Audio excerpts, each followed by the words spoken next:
This lesson is called Acceleration Lesson 5, and this is also a projectile motion problem. However, it differs from the previous problem in the sense that when this object, this cannonball or soccer ball, when it's fired, it does not land exactly where it was fired from. It does not land right here. It actually lands 20 meters below its starting point, 20 meters below. So keep in mind, if I'm saying 20 meters below, that means wherever you plug in this value, make sure to put in as a negative 20 meters because it's traveling downwards. Its displacement on the vertical axis, its y displacement, is 20 meters below, so negative 20 meters. So if you were to do this problem, the first thing you do, if they said it's traveling at initial velocity at 60 meters per second, and they give you the angle, theta, you're going to use the hypotenuse and the angle to find the vertical initial velocity, the initial vertical velocity, or v naught y, and the initial horizontal velocity, v naught x. Remember, the v naught x stays the same because there's no air resistance. We're neglecting air resistance right now. So at the beginning and the end, the horizontal velocity will remain 52 meters per second. The vertical velocity will change as you go up and then come back down.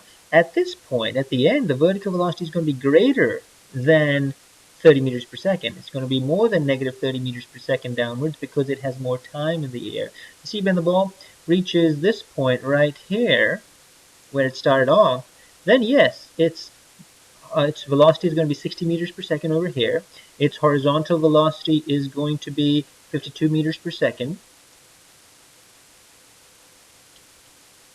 And its vertical velocity is going to be 30 meters per second downwards, just like we did in that previous problem, because this point is exactly identical to the starting point. They're symmetrical. So whatever gravity took away from you going up, gravity is going to give it right back to you as you come back down. So at this point, the horizontal and vertical velocities are going to be the same, and the resultant velocity is going to be 60 meters per second. The angle is going to be 30 degrees. Everything is going to be similar to what we started off at. However, you can see that later the ball travels in the air for a little bit longer past this point. So as the ball travels from here to here, the horizontal velocity will still say 52, but the vertical will increase from negative 30 meters per second to a higher value. So the vertical velocity I can't see over here is going to be 30. It's going to be greater than 30. It's going to be a value greater than 30 meters per second. Then the angle I cannot say is going to be 30 degrees. Sorry, I wrote down 30 meters per second here for some reason. But the angle over here will be greater than 30 degrees because the ball spends more time in the air. So the vertical velocity becomes bigger, and if the vertical velocity becomes bigger, this angle is going to also get bigger. So it's going to be more than 30 degrees. So there are going to be a couple questions they're going to ask you. They're going to say, okay, what is the horizontal velocity at the highest point? Well, the horizontal velocity at the highest point is going to remain 52 meters per second. They're going to ask you, what's the vertical velocity at the highest point? Well, we know the vertical velocity at the highest point is 0. That's why it's called the highest point. And the important question we want to get to is, they may ask you, how much time does the ball spend in the air? Well, from here to here, you know how to find the time. From here to here, you know how to find the time because we showed that to you in the previous problem, right? It was 6 seconds because you use this as your final vertical velocity, negative 30. Use this as your initial vertical velocity, positive 30. And you use the acceleration of gravity as your acceleration, so negative 10 meters per second squared. However, if they ask you, what's the time from here to the end, 20 meters below? Well, that's going to be a little bit more complicated, not too much more complicated, and my suggestion would be the first thing you should do is find the final vertical velocity. Now, how do you find the final vertical velocity? Well, what are some things you know on the vertical axis? Well, you know the initial vertical velocity is 30 meters per second, because that's how fast you started off.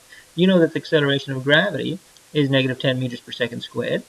And you know that this point right here is 20 meters below this point. So you know the displacement, the vertical displacement is negative 20 meters. So you're going to use these values to find the final velocity. And then later on, we're going to use these values to find the time the ball spends in the air. So how are you going to plug these values into your kinematics equation? Well, find your kinematics equation that has all 4 of these values. And that kinematics equation is this. V squared, final velocity squared is equals to initial velocity squared plus 2AD. You're going to plug in 30 meters per second for the initial. You can plug in negative 10 meters per second squared for the acceleration. You're going to plug in negative 20 meters for your displacement. You're going to solve for V. I'm going to do that in the next slide. So what we have here is final velocity squared is equals to initial velocity squared plus 2ad. We're solving for the final velocity.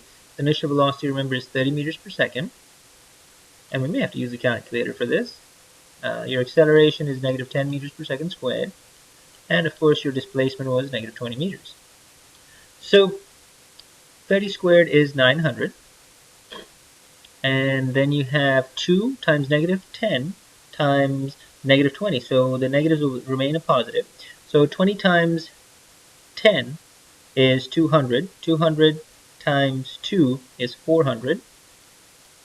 So this comes out to be 900 plus 400 is 1300.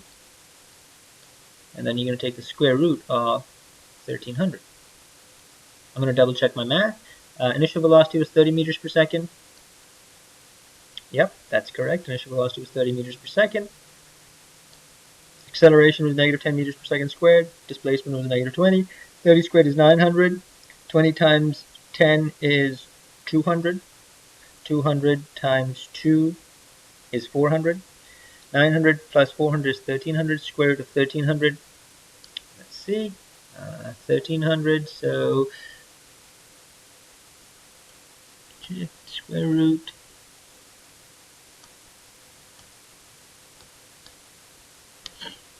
$36.055. I'm going to round this to 36. So the final vertical velocity is going to be 36 meters per second, which tells me that right here, the vertical velocity is 36 meters per second. And that's more than 30 because it's traveling, it's spending more time in the air. And then finally, remember, you have to put a negative on here because it's downwards. So this is useful. Final vertical velocity is 36. And why is this useful? Because it's going to be helpful to find the time. Now, when they ask you to find the time this object spends in the air, well, look, you've got more information now. You not only have the initial velocity is 30, the acceleration is negative 10, the displacement is negative 20, the final velocity is negative 36. Now, you can find the time very easily. You have quite a few choices to find your time, which kinematics equation you want to use. I'm just going to go ahead and use the kinematics equation that has final velocity in it, initial velocity in it, acceleration, and time. So basically what I'm saying is I'm going to use the acceleration equation. Let me see if I can correct this.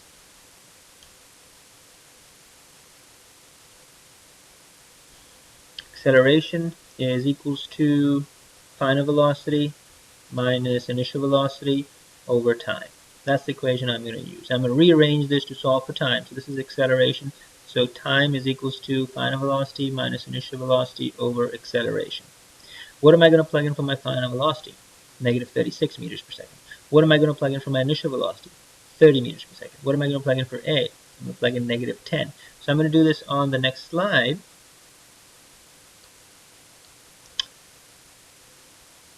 Acceleration time is equals to final velocity minus initial velocity over acceleration.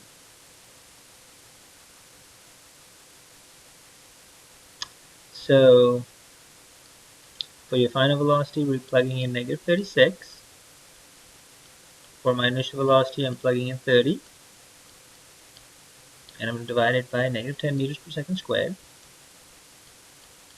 Negative 36 minus 30 is negative 66. Negative 66 divided by 10 is 6.6 seconds. So this is useful.